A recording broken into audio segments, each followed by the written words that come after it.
aqui no estúdio com Ana Iris Azevedo, ela que é psicóloga. Seja muito bem-vinda. Boa tarde. Boa tarde. Obrigada, Lu, pelo convite. É um prazer estar aqui pela primeira vez.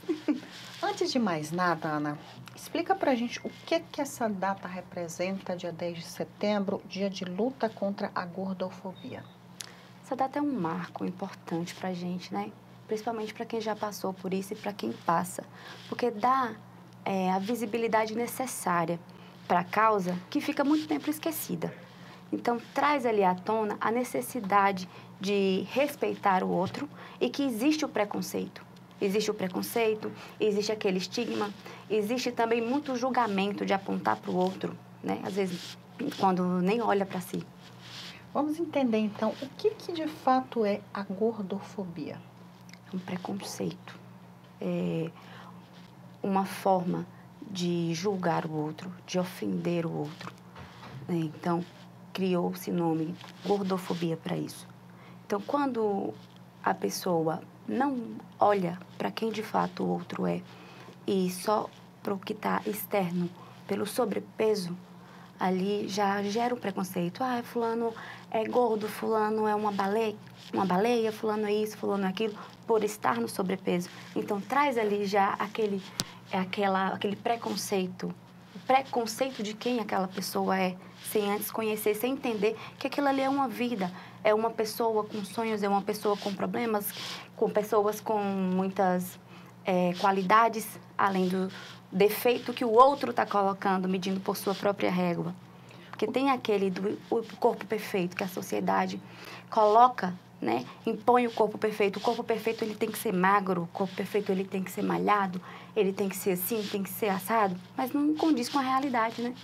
Essa questão do corpo perfeito deixa a cabeça de muita gente sem saber onde chegar, né? Porque muita gente, olha, emagrece, ó, você emagreceu demais, engordou, olha, você engordou demais. Então a sociedade, ela sempre julga, né? Julga de todas as formas. Se você está acima do peso e você emagrece, você está feia. Ah, você está feia, você está com a cara murcha, você está magra demais. Ah, não gostei de você assim. Mas quando você está acima do peso, você vai ter um infarto, aí vai acontecer, está muito feia, as roupas não estão bonitas em você.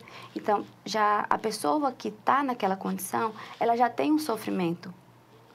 E o outro ainda quer também trazer mais dor para aquela pessoa. Às vezes nem é tão intencional, mas o hábito de ver aquilo ali no dia a dia, o hábito de estar sempre convivendo com essas brincadeirinhas, né? E eu te pergunto, como lidar com isso? Eu sendo uma pessoa que eu estou acima do peso, que eu estou obesa, estou recebendo essa enxurrada de preconceitos. Como é que eu posso lidar com essa situação? Acho que primeiro você tem que olhar para a sua história. Para você. O que faz sentido para você? Faz sentido para você estar nessa condição? Você está bem nessa condição? Você não está? Então, assim... Você tem que se sentir bem, né? A cadeira do sobrepeso, a cadeira da obesidade, a cadeira de onde você está sentado ali, né, nessa condição, em qualquer outra condição, só pertence a você. Então, só cabe a você onde você está. Tá difícil? As pessoas estão falando aquilo. Você precisa trabalhar a sua mente para receber isso. Você precisa trabalhar a sua mente para o que vem, para o que está acontecendo. A psicoterapia é maravilhosa para isso, né? Inclusive. Eu queria que você trouxesse... Você pode continuar, depois eu te faço a pergunta. Porque no processo terapêutico, o paciente, ele consegue alcançar o autoconhecimento em um nível de consciência maravilhoso. Porque a psicoterapia é excelente. Ela vai trazer ali para a pessoa, né, para o paciente, as suas... como é que eu posso dizer? Ferramentas para lidar com aquilo ali. Porque só importa a si, a sua situação, as suas dores, as suas felicidades. Mas a gente vive numa sociedade onde é bonito apontar o outro, né? Onde é comum apontar o outro e nem olhar para si. Antes de eu te pedir para você trazer um pouco da sua realidade, que você teve essa questão da obesidade na sua realidade, eu queria que a gente voltasse um pouquinho os olhos para as crianças, porque quando a gente é adulto, por mais que a gente sofra, a gente tem um nível de consciência. de que eu posso fazer uma terapia, de que eu posso fazer alguma coisa para driblar essa situação. Mas e quando a gente é criança, né? Tá acima do peso, que tem uns coleguinhas com aquelas brincadeiras dentro da escola e às vezes uma brincadeira que é inocente, né? Se tratando de crianças. Brincadeiras inocentes também geram traumas, né? Geram traumas por muitos e muitos anos. Muitas crianças que eu recebo no consultório com essas questões de sobrepeso, que já sofreram bullying, tem pacientes hoje adultos que já sofreram bullying durante a vida escolar inteira. Traz lá de trás, né? Traz lá de trás, são consequências muito grandes.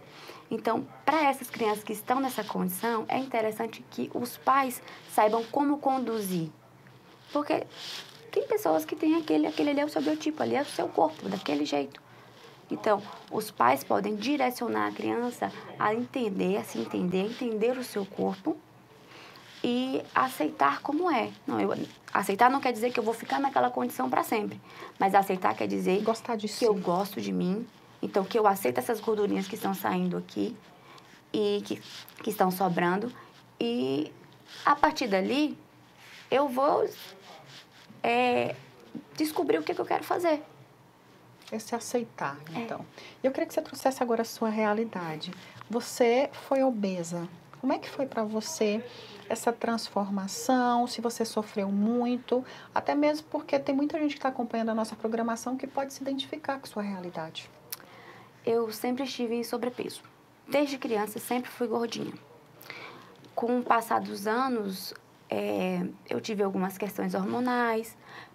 Também teve a fase da faculdade, que era muita sobrecarga. Na minha época, a faculdade era integral, a psicologia era integral. E eu estava ali também no sobrepeso. Eu nunca fui magrinha, né? O meu corpo sempre Seu foi aquele. né? Era. Sempre foi estar ali, tá ali no sobrepeso, ter uma barriguinha saliente. E isso para mim sempre foi um problema, porque o preconceito partia principalmente da minha família. Então tinha Quem deveria te acolher. Sempre tinha aquele parentezinho que falava, ih, tá gordinha, tá bolotinha. E aquilo, eu ficava muito brava com aquilo ali. Só que por ser muito nova, eu não entendia muito bem o que estava acontecendo. Com o tempo que a gente vai ter esse nível de consciência, né? E após a gestação, eu tive muitos problemas na gravidez. Cheguei assim, na minha gestação, ganhei mais de 17 quilos. Após a gestação, também tive muitas consequências, né? Questões hormonais, e eu não consegui voltar ao meu peso. Só que por questões de saúde também, eu passei a ganhar muito mais peso, né? Por questões de saúde ligada aos hormônios. Procurei diversos tratamentos, mas eu não conseguia seguir, porque eu tinha uma resistência, meu organismo tinha uma resistência muito grande aos tratamentos. Daí, aquilo ali, por muitos e muitos anos, me incomodava ao ponto de eu não querer sair, ao ponto de eu me sentir péssima com qualquer roupa que eu vestia. E mesmo sendo psicóloga e fazendo acompanhamento com psicólogo, eu sempre tive essa de que eu preciso estar sempre bem emocionalmente para eu poder entregar o melhor para os meus pacientes. Então, eu sempre cuidei muito disso. Apesar de estar estável, estar equilibrada, aquilo ali me incomodava. Até chegar ao ponto de virar uma chave.